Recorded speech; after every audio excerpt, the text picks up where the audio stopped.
it pains me in some ways to say this, but I'm going to have to say Teresa Giudice. The Mercedes-Benz Interview Lounge. The star of Watch What Crappens, which is not only our favorite podcast, it's going on tour very soon, right? Yeah. Ben Mandelker is here. Hi, everyone. Wait, how do you take this on tour? Well, what we do is we record our podcast. My co-host Ronnie and I, we record our podcast. We just go to venues and we record it in front of people. Okay, cool. Yeah, it's great. Fun. It's This is your first time. I mean, this is your second time with us. Yes. But you never bring Ronnie. Do you not want to just bring him out? Ronnie lives in Austin. So if he was here in New York, I would drag him along. But as it happens, my family's out here in New York, so I'm often out here. Oh, okay. All right. Yeah. Gotcha. Well, let's get going. God, there's so many things we want to talk to you about. Of course, Ben is all about the Bravo. Yes. He's all about everything that especially Diamond and Andrew are into. We love that. Then you guys start. What do you like rapid fire with Ben? Go. Oh, honey, I'm ready. Okay, Let's do it, Diamond. We know that apparently Bravo has told Kyle Richards that she can't be a part of this new season of Real Housewives of Beverly Hills if she doesn't talk about her relationship or alleged relationship with Morgan. What's her last name? Wade. And so a woman? Yes. Morgan Wade. Honey, this was the tea for. It didn't even happen on this season. It was like the end of the season, and then it bled into her husband's show that he has on Netflix. But whatever.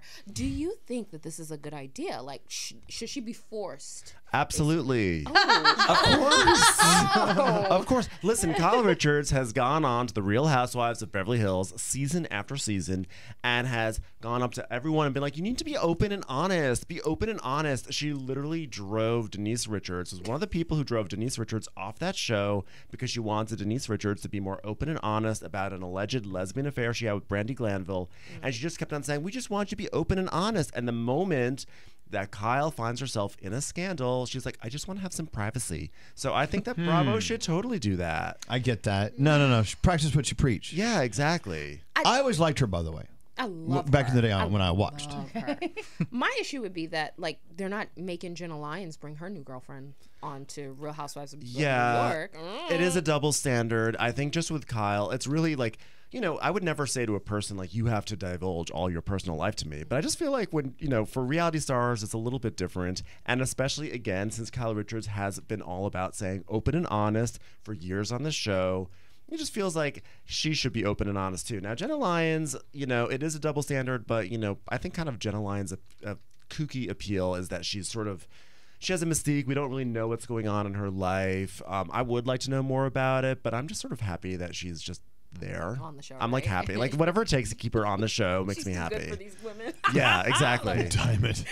I have a question. Yes. Go right And I ahead. don't even really know a lot about the Housewives, but I see recently it seems like a rash of them have been getting fired. Yes. Why? honey, What's going yeah. on? Wait, why Tell are they us. cleaning house? Is it a money-saving tactic? I wonder, you know, I think that like, so Bravo famously, at least in my world, I'm like, it's so famous, guys, about what happened. But Bravo basically cleaned house with the Real Housewives of New York, which is when Jenna Lyons came on.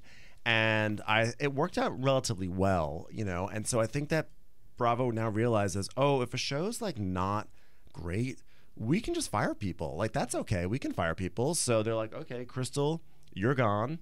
Who are the other ones who just got fired? Candace? Candace, Robin. There's rumors that NECA is getting fired on Potomac. NECA. We don't know. Now listen. So Now listen. here's my question too. Yes. Now Kiarna, who was on Real Housewives of Yes. Potomac this season, she was like a friend of, but they usually test women out, so you are a friend of for one season, and if you do really well, then you come back the next season.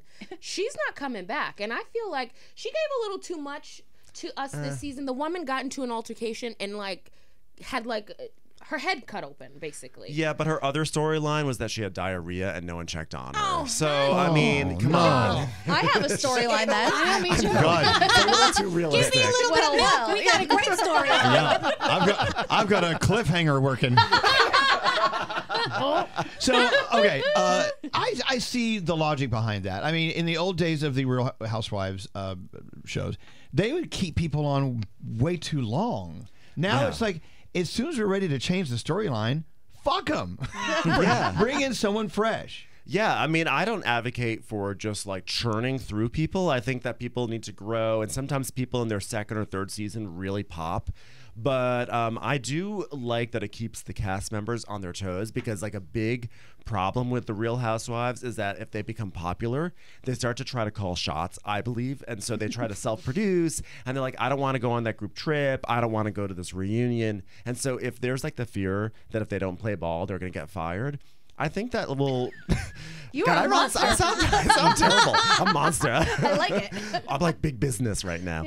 But I think it's actually good. I think it keeps people in check, and they still have to do their job, you know? How do you keep all of these characters like straight in your head? Like who's on this Housewives and who's on that Housewives? So many Housewives. It's very easy. I push out anything that's relevant in my life. I'm like, I don't know what's going on in the world. I don't know world leaders. I just know, that there's someone. Kathy Hilton is a world leader. Yeah, honestly, yes, she is. I love Kathy. Now, keep in mind, I don't watch anymore, but never did I really. But Kathy Hilton, I adore her. She is. Is she still great. around? Oh yeah. So she's never been an official Real Housewife. They just kind of bring her out and play with her and put her back in.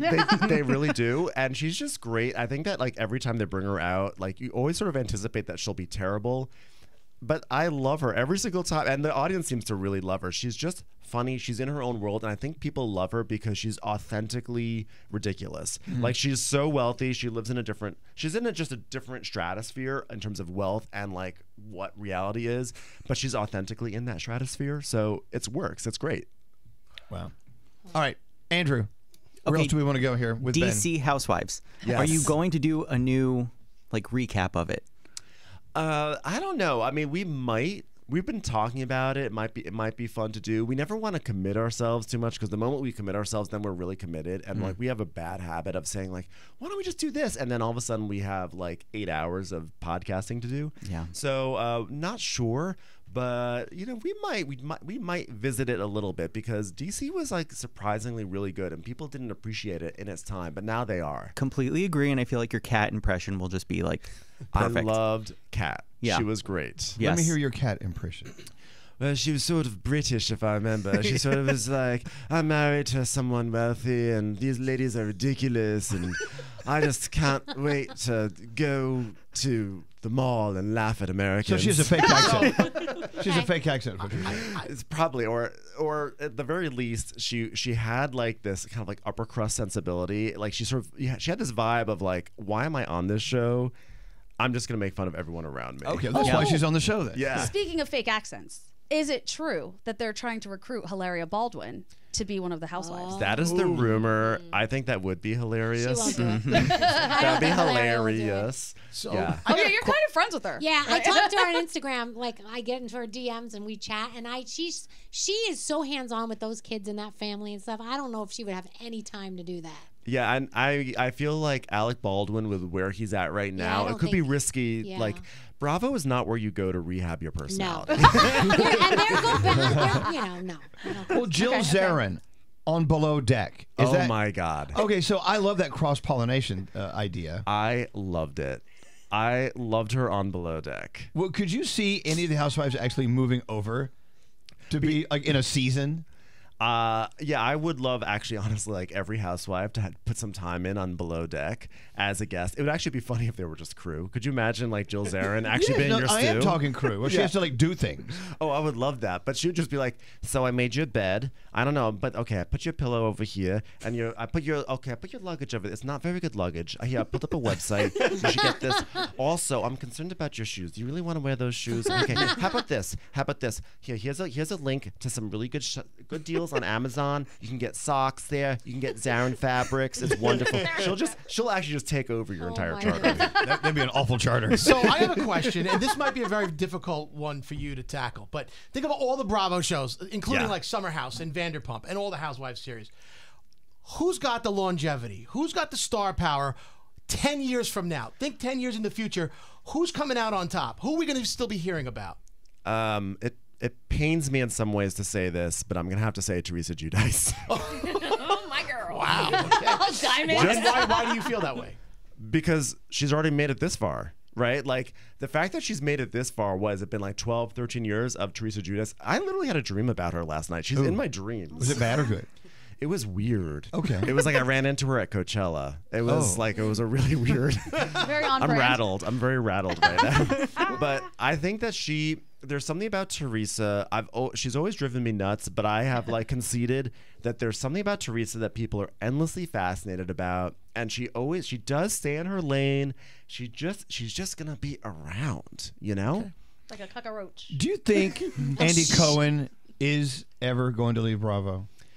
I don't think he will. It won't be the same. It would never be the same without Yeah, him. I have to agree with Yeah. that. Yeah, there's some rumors last week that he was negotiating an exit. I don't think so. I think he is improv. I think he actually is a fan of the stuff that he's making, and I think he loves it. I think he loves being around all the Real Housewives and these shows and having people come on his show. I mean, I would love it too, and I think it's just like his thing. Like, he hosted Love Connection. Remember that? Yeah. Which was, a fun experiment. But like, no, I mean, like, it didn't really turn into anything. I think that Bravo is such his lane, and I think it's a lane that he loves. So I think he's there.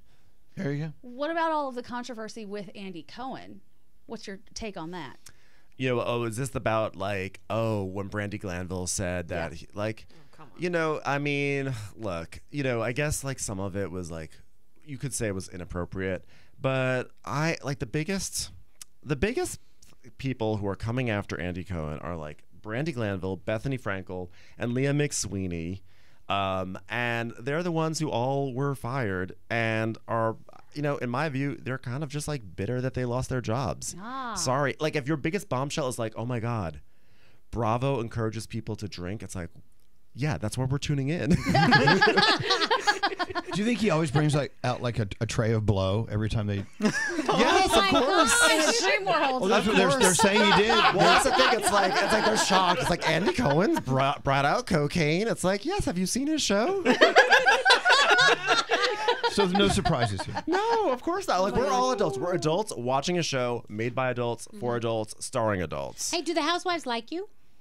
I think most of them do. Okay. Most of them do. I think anyone who doesn't like us just sort of steers clear of us.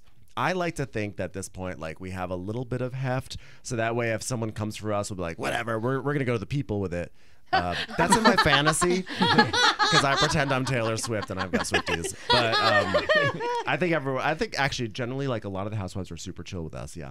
There you go. So, Ben, what else is on the horizon? We watched what Crappens, of course, and now taking it out to local places where people are going to show up and watch. Yeah, we're what actually else? next week we're doing Netflix is a Joke, which is a big comedy festival happening in LA. So we're doing a show there, then we're going to Europe and et cetera and all that fun stuff. Wow. And when I'm not podcasting, I am, I love me some Ina Garten. So I'm cooking some Ina Garten. Now, I am doing some Barefoot Contessa. Have you become one of her gays yet? That is literally my dream in life. Like this, that's all. I am hoping that she's right now in the Hamptons listening and says, wait, there's another gay who wants me to take him in. Right. That will be me, hopefully. I think she's a big barn out back where all the gays have bunk beds. I would literally It's like a bed porn. Like, just cram me in there. Yeah, Because God. I want to be there. I once saw Miguel, her florist, in the airport, and I went up to him and I was like, oh my God, I love you. How did he respond to that? He was like, oh, hi. I was like, and Ina's great too. He's like, yeah, she's great. I was like, okay, well, have a nice flight. Bye. Any other questions for Ben? Thoughts? Oh man, This is your chance. Don't blow it. I feel like I'm gonna mess it up. Diamond, you can't mess it up. I know, honey. Okay, so if you could bring back one housewife to any franchise, who would it be? Oh, that's such a good question. There's so many, oddly enough, one of my favorite housewives who I thought was gone too early was Claudia Jordan. Oh, yeah. Oh, she read Nene Exactly. down. She was the only one in the history of Real Housewives of Atlanta who could read Nene down, and she was gone after one season, and I feel like she should get another shot. Also, maybe controversially, I actually really like Noella on Real Housewives of Orange County, and I felt like she deserved a second season. She did, with that divorce, and then after she was a disaster. We found out so many things after she was gone from the show. I'm like, bring her back, put the cameras back up, baby. Bring her back. Yeah. So on the flip side of Diamond's question, if you had to fire one of the housewives, who are you getting rid of? Yeah, who's just dead weight? Listen, they're all wonderful, but definitely Gina from Real Housewives of Orange County. Wow. Wow. She seems really nice. She claws seems are out. No, she seems really, really nice. She's one of New York's own. But she's been there way too long. I don't know how she has been on that show for so long. I think it's time for her to move on, and she can work on her candles and and her skincare, and moving out of that condo. So Who's your Bye-bye, housewife with your favorite side hustle? Because they all have something going on. They all have something going on because there's so many ridiculous side hustles. I mean, obviously, Countess Luann has, I think, the most famous side hustle, which I'm partial to hers because hers makes no sense. Her music, everything. Her music, What is she has a cabaret show. She's a countess with a cabaret show. It makes no sense. But they always play out weird things. I mean, Phaedra Parks was a mortician. Shannon Bedore just came out with a colonic, like a thing you stick up your butt, It's like if they have one scene that's noteworthy on Bravo, they're like, oh, well, I can make this into a thing. I'm going to sell it on HGTV. And the next thing you know, they're selling Swiss Army knives. Their own branded Swiss Army knife or something. their own colonic machine. They have to get, just in case they're not on the show one day, they need to figure out how to make money. So, you know. And it comes out of nowhere. It's often there was one in Real Housewives of Dubai in the reunion. One of the ladies, Nina, was like, you didn't support me with my business, and they all said, what business do you have? She goes, I sell fruitcakes. Everyone was like, what? I mean, who would support that to begin with? Ben Mandelker, thank you for coming in. Of Thank course, you so much for having me back. Watch what Crappens. Thanks for having me back. It's going on tour. The Mercedes-Benz Interview Lounge.